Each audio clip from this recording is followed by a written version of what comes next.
Find the value of sine 495 degree equal to sine 1 into 360 plus 135 degree. Means sine 135 degree means 90 plus 45 degree. 90 means pi by 2 plus 45 degree. Therefore, here we use this formula because here n is odd number. Here n equal to 1. Therefore, cos theta, and theta is here 45 degree, cos 45 degree, and plus minus sign, these depend upon quadrant in which that angle lies. Now this angle means sine 495 equal to sine 135 degree. This angle lies in second quadrant, and in second quadrant y coordinates are positive. On y axis all number are positive. Therefore, here we take positive cos 45 degree, and cos 45 is 1 upon root 2. Now 495 is also sine 180 degree minus 45 degree, means sine pi minus 45 degree. Here n is even number, n is here 2. Therefore, 2 upon 2 means 1, means pi minus theta, and therefore sine becomes here sine theta. So sine 45 degree and plus minus sign depend upon quadrant in which this angle lies. Now sine sine 135 means sine pi minus 45 degree lies in second quadrant, and in second quadrant all numbers on y-axis are positive. Therefore, we take here positive sine 45 degree, and sine 45 is 1 upon root 2. Therefore, sine 495 is 1 upon root 2, and here also sine 495 equal to 1 upon root 2. तर इथे दोन्हीकडे answer हे same आहे. जरी आपण फॉर्म्युले इथे वेगळे वेगळे वापरले, तिथे साइनचं कॉस झाले, इथे साइनचं साइनच राहिलेले, आणि इथे आपण अँगल घेताना 90 प्लस 45 डिग्री घेतला, इथे 180 मायनस 45 डिग्री घेतला, इथे पाय बाय 2 90 मीन्स पाय बाय 2 प्लस 45 डिग्री, इथे पाय मायनस 45 डिग्री घेतलेला आहे, तरी सुद्धा आन्सर हे सेम आलेला आहे. तर आपण अँगल हा कोणत्याही पद्धतीने असा लिहू शकतो. Third example is cos 315 degree. इथे आपल्याला कॉस फंक्शन काढायचे, अँगलचं 315 ह्या अँगलचं कोसाइन फंक्शन रेशो काढायचं आहे. आता इथे आपण 315 हे दोन पद्धतीने इथे लिहू शकतो आपण, म्हणजे 360 वजा 315 म्हणजे इथे 45 अंश ह्या पद्धतीने पण आपण हा अँगल लिहू शकतो. 360 म्हणजे 2 पाय मायनस 45 डिग्री ह्या पद्धतीने हा अँगल लिहिता येतो. दुसरी पद्धत कोणती असू शकते, आता इथे आपण ऍडिशन करून लिहू शकतो का ते बघायचं. तर इथे हाच अँगल आपण 315 जर 270 घेतला तर म्हणजे 270 अधिक 45 बरोबर 315 ह्या पद्धतीने पण हा अँगल आपण लिहू शकतो. 270 म्हणजे काय, 3 पाय बाय 2 प्लस 45 डिग्री. तर कोणत्याही पद्धतीने अँगल घेतला तरी चालेल. तर आपण इथे ह्या पद्धतीने अँगल लिहून काढू. कॉस 360 वजा 45 डिग्री, आणि इकडे ह्या पद्धतीने लिहू angle cos 315 degree means cos 270 degree plus 45 degree.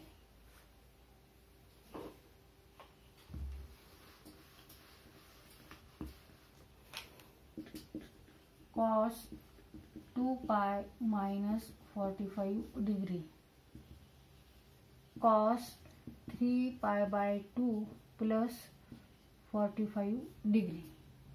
आता इथे n इक्वल टू इव्हन आहे, इथे n इक्वल टू 3 आहे म्हणजे ऑड आहे. तर इथे आपल्याला वेगळा फॉर्म्युला, इथे वेगळा n equal to cos in bracket n pi by 2 plus minus theta equal to cos plus minus cos theta. कॉसचं कॉसच राहणार आहे किंवा when n is an even integer, even number or integer, समसंख्या. तर इथे n equal to 2 येते, n equal to 2 and 2 is even integer, therefore use this formula. म्हणजे कॉसचं कॉसच राहणार आहे. Cos theta, theta is here 45 degree. आता इथे प्लस मायनस साईन असते तर ही क्वाड्रंट वरून डिपेंड असते ती. तो कोणता अँगल बघायचा आपल्याला, हा अँगल बघायचा आहे कोणत्या क्वाड्रंट मध्ये. 2 पाय मायनस 45 डिग्री म्हणजे 360 वजा 45 म्हणजे हा अँगल येणार आहे फोर्थ क्वाड्रंटला. हा इथून असा अँगल सुरू झाला इथपर्यंत फोर्थ क्वाड्रंटला. आणि cos means what, cos means X coordinate and here all number on x axis are positive. इकडे x axis आहे आणि इकडे निगेटिव्ह y axis आहे. आणि cos म्हणजे x कोऑर्डिनेट. तर इथे x वर सगळे पॉझिटिव्ह नंबर असल्यामुळे इथे सुद्धा आपल्याला पॉझिटिव्ह घ्यायचे, निगेटिव्ह साईन नाही घ्यायची. म्हणजे positive cos 45 degree and cos 45 degree is 1/√2. therefore cos 315 degree is also 1/√2. आता इथे आपण कोणता फॉर्म्युला वापरायचा, इथे n इक्वल टू ऑड आहे, हिअर 3 आहे, n is 3. So use formula cos n pi by 2 plus minus theta equal to plus minus साईनचं हे कॉसचं साईन होणार, sine theta when n is odd integer और ऑड नंबर म्हणजेच विषम संख्या. आता इथे n इक्वल टू 3 आहे and 3 is here odd number, therefore take here plus minus sin, cos चा साइन होणार 45 डिग्री. पण आता साइन इथे प्लस घ्यायचं का मायनस घ्यायचं, तर हा अँगल कोणत्या क्वाड्रंट मध्ये आहे ते बघायचं. नाउ 3 पाय बाय 2 प्लस 45 डिग्री म्हणजे 270 अधिक 45 म्हणजे परत थर्ड क्वाड्रंटला हा अँगल आहे. थर्ड क्वाड्रंटला all numbers on Y axis R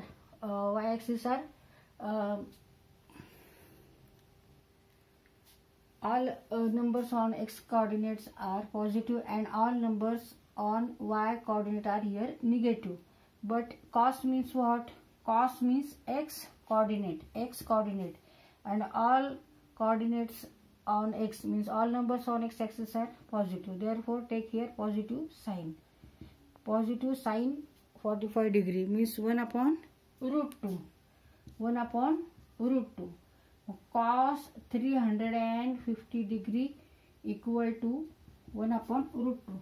तर इथे आपण कोणत्याही पद्धतीने सॉल्व केलं तरी आन्सर तेच येते, फक्त फॉर्म्युले वेगवेगळे आपल्याला वापरावे लागतात.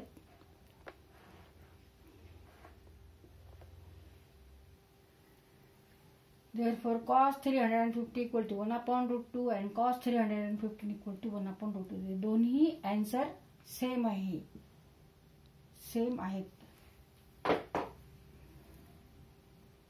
Fourth cos 600 degree. इथे सुद्धा आपण अँगल हा दोन पद्धतीने लिहू शकतो. एक तर आपण इथे अँगल 360 अधिक 240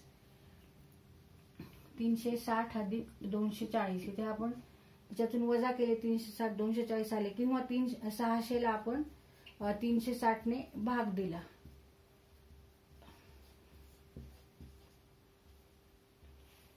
म्हणजे 1 गुणिले 360 अधिक 240 असा सुद्धा आपण ह्या पद्धतीने अँगल लिहू शकतो.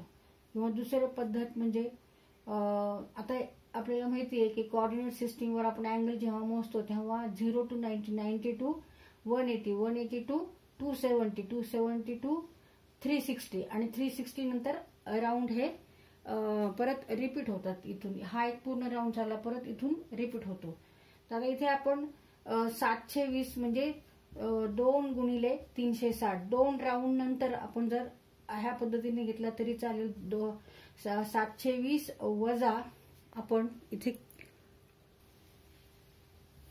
720 वजा 600 म्हणजे 120, म्हणजे 720 वजा 120, 720 वजा 120 म्हणजे उत्तर येणार आहे 600.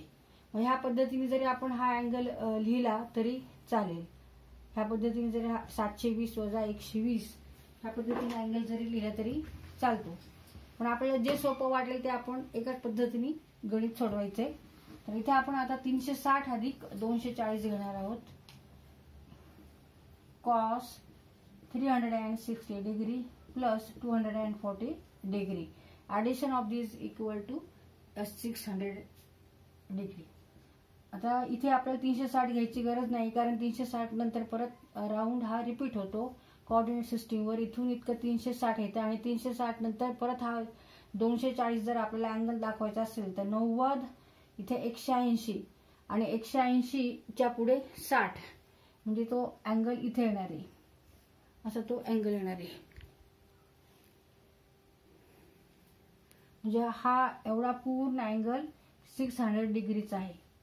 आणि सेकंड राऊंड नंतर आपण एवढाच अँगल घेणार आहोत. एवढा हा जेवढा आहे हा आहे 240चा. हा अँगल घ्यायची गरज नाही. cos 240 degree. मग cos 600 degree means cos 240 degree. आता इथे हे 240 आपण कसे लिहिणार आता? 240 बरोबर 180 अधिक उरलेले किती 60 असं आपण लिहू शकतो. किंवा तुम्ही 240 बरोबर 270 वजा 30 असंही लिहू शकता. तर आपण असं लिहू cos 180 degree plus 60 degree. cos 180 means pi plus 60 degree. आता इथे आपल्याला फॉर्म्युला वापरायचा आहे. तर इथे n equal to even number आहे. n is here even. Therefore कॉसचं कॉसच राहणार. cos 60 प्लस मायनस cos 60 येणार आहे. आता इथे प्लस आहे का मायनस आहे हे क्वाड्रंट वरून ठरवायचं की हा अँगल कोणत्या क्वाड्रंटला आहे. तर cos पाय प्लस 60 म्हणजे हा अँगल येतो थर्ड क्वाड्रंटला. आणि थर्ड क्वाड्रंटला एक्स ॲक्सिसवर सगळे नंबर कसे आहेत तर निगेटिव्ह आहेत, म्हणून आपण इथे निगेटिव्ह घ्यायचं आहे. इकडे सगळे number negative. Why? Because cos means what? X coordinate. cos means X coordinate. मग इथे एक्स वर सगळे निगेटिव्ह नंबर्स आहेत, त्याच्यामुळे आपण इथे निगेटिव्ह घ्यायचं आहे. Negative cos 60 degree. And cos 60 degree is 1/2. तर हे जे स्पेशल अँगल्सचे ट्रिग्नोमेट्रिक रेशोज आहेत ते तुम्हाला पाठ हवेत. म्हणजे cos 0, cos 30, cos 45, cos 60, cos 90, cos 180, cos 270, cos 360. तर ह्याचे आपल्याला पाठ हवेत. आता cos 60 is 1/2. therefore cos 600 degree is also negative 1/2.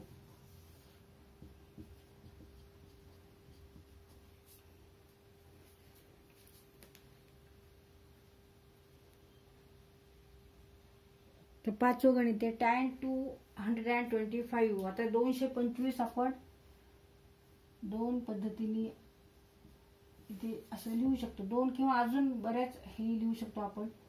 पण इथे समजा 180 पेक्षा हा अँगल मोठा आहे. मग 180 plus 180 plus 45 degree means 225 degree. किंवा आपल्याला 360 मायनस किंवा 270 मायनस सुद्धा करता येईल. कारण 270 मायनस किती करावं लागतील? 270 minus 5.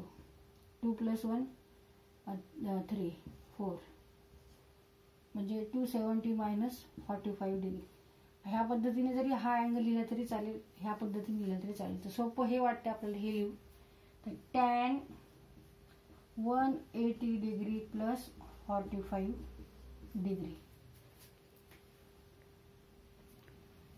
180 means pi plus 45 degree. Now here n is even number. तर इथे आपल्याला हा फॉर्म्युला वापरावा लागेल. tan n pi by 2 plus minus theta equal to plus minus tan theta. when n is an even integer. तर इथं n किती आहे, इथे n इक्वल टू 2 आहे, 2/2 1. मग n is here integer, therefore tan चं टॅनच होणार आहे. तर tan theta plus minus tan 45 degree. आता ही जी साईन आहे प्लस घ्यायचं का मायनस घ्यायचं ते क्वाड्रंटवर डिपेंड आहे की हा tan जो अँगल आहे तो कुठे आहे. तर हा थर्ड क्वाड्रंटला येणारा अँगल 180 प्लस 45 म्हणजे इथे हा अँगल एवढा जो आहे हा अँगल आहे पाय प्लस 45 डिग्री, म्हणजे थर्ड क्वाड्रंटला इथे अँगल आहे. आणि आपल्याला कोणचं फंक्शन काढायचंय, टॅन. मग इथे टॅन पॉझिटिव्ह आहे का negative. In third quadrant tan is positive, therefore take your positive tan 45 degree because sin is negative, cos is also negative. Cos means x coordinate, sin means y coordinate. X coordinate negative, y also negative. Negative becomes positive. Negative sin negative number upon negative number equal to positive number. Therefore plus tan 45 and tan 45 is 1. Therefore answer is 1.